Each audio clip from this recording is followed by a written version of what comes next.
Getting the charcoal going. Been using Cowboy Lump charcoal, hickory, oak. I got apple wood also in there. Smoker box.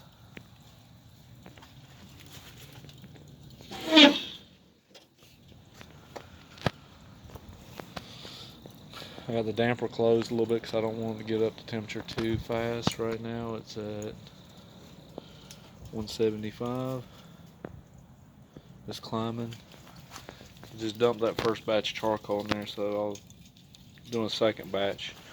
But let me take you in the house so you can see what we're making. I got big hunks of apple wood in there too. I bought that at Academy.